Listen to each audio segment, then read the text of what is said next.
All right, what's going on, hustlers? Welcome back into the channel. Today we are going to be diving into a brief look at the Illuvium private beta gameplay, as I have the pleasure to be on the access list for the private beta, and we're going to be diving in, showing you some of the graphics, each of these alluvials attacks, the elemental effects, and just everything going on with the Autobattler stage. So this is the survival mode. We obviously know that Illuvium will come out with their open world mode as well, and each of these alluvials just look absolutely fantastic. One of the most anticipated crypto games of all time at this point. So let's dive into it. If you are new to the channel, be sure to drop a like on the video and be sure to subscribe to the channel for weekly crypto gaming content as well. I'm live on Crypto Banter Monday through Friday, 2:30 p.m. Eastern, and that is every single weekday if you want to catch my content more frequent, or catch me over on Twitter at HustlePediaYT. I tweet there every single day if you want to catch up in between videos. So let's go ahead and hop in, and if there's any bugs you guys see, obviously it's a beta, so don't be too don't be too discouraged or of anything you see as far as bugs or anything like that, because this is not final gameplay. As well, I don't have affiliation officially with Illuvium. This is not a paid video. This is not a sponsored video. This is me strictly just testing out and having the privilege to play the private beta. And I can honestly tell you, I've really enjoyed what I have been seeing so far.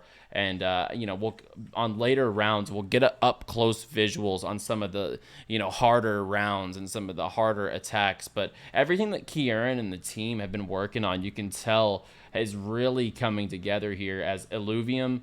The survival mode, the auto battler, as we see. So the point of the auto battler obviously is for the characters and my team, my side of the Illuvium board, for me to progress to the furthest wave of enemies and defeat the max number of enemy alluvials, and try to beat the high score inevitably. And there are leaderboards, which makes it very ambitious for people to keep hopping in and playing. There's daily leaderboards right now for the community to compete and try to top the daily leaderboard. So we'll kind of go into the gameplay here, and as you can see, each of these characters, just like I grew up in the Pokemon era. So as a gamer, I spent a lot of time in esports in my life and a lot of time in different genres. I grew up in the Pokemon era when I was a kid.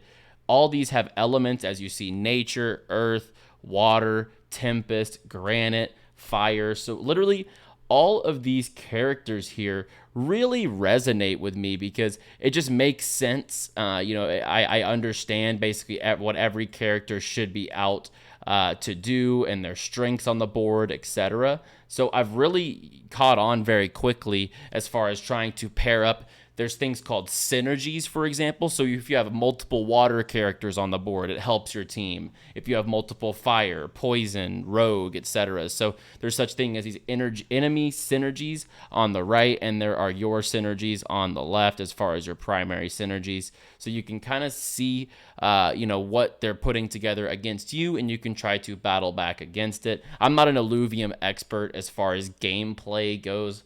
I just got my hands on the beta today, so I've just been, nonstop playing it all evening, to be honest with you, because it's super fun. And let's get a zoom in on this round. It's going to take us to the floor here real quick, but just bear with me because it's definitely worth getting an up-close view of how detailed these alluvials are, as each character, their attacks, their visuals, everything about the graphics and the characters just looks so appealing to me. And once again, they just have that Pokemon feel, as we'll get another overview here of the battle board so I can set myself up here for the next round.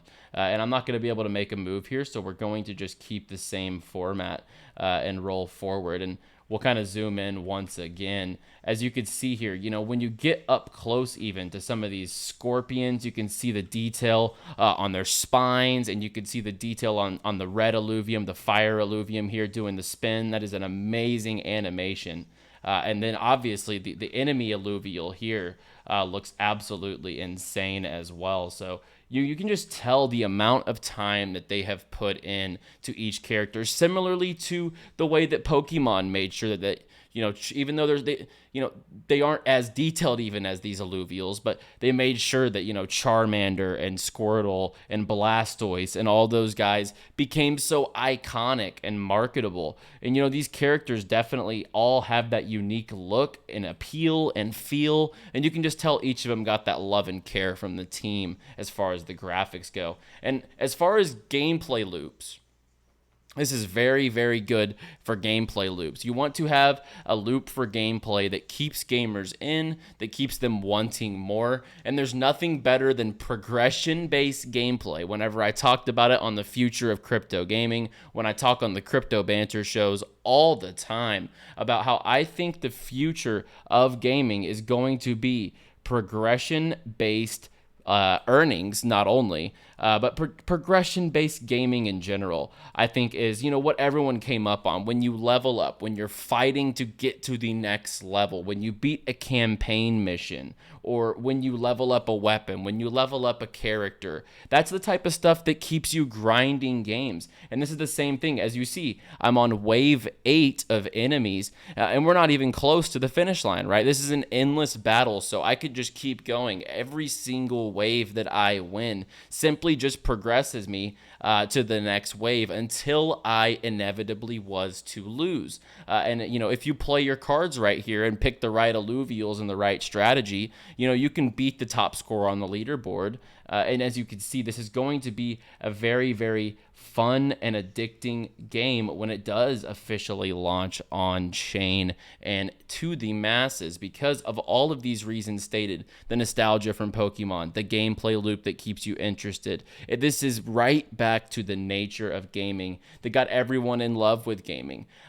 Capturing your favorite characters, making sure that you're able to use them on your team, as well as being able to battle against your friends, battle against PvE environments. So player versus environment, player versus player. You're going to have all those elements built in with Illuvium. And this gameplay just makes me even more excited on everything that we have seen from the team and just from the game so far, as I actually just lost right there. So we'll just kind of wrap up the video because I really just wanted to show you the gameplay. And as I said, I'm not an Illuvium gameplay expert. I just wanted to kind of show you exactly what the game looks like at these stages. And as mentioned, this is the beta. Things can change, and any glitches or bugs that you saw, I didn't see many. To me, this looks absolutely fantastic, and this is another step in the right direction. The Illuviums, the Big Times, the Phantom Galaxies, the Moblands, these games are pushing the narrative forward for crypto gaming, and I couldn't be happier with the feel, with the touch, and with the gameplay from the Autobattler from Illuvium. So we'll wrap it up there. If you are new to the channel, like I said, be sure to subscribe for weekly crypto gaming content here. I'll actually be making a move here to Miami in the next week, and I think the content there will be much better in an environment that is going to be much elevated from where we are here in the office. I think everyone's going to very much like the change, so be sure to subscribe, like the video for more. I'll be back on the next video. Stay bullish, keep hustling, peace.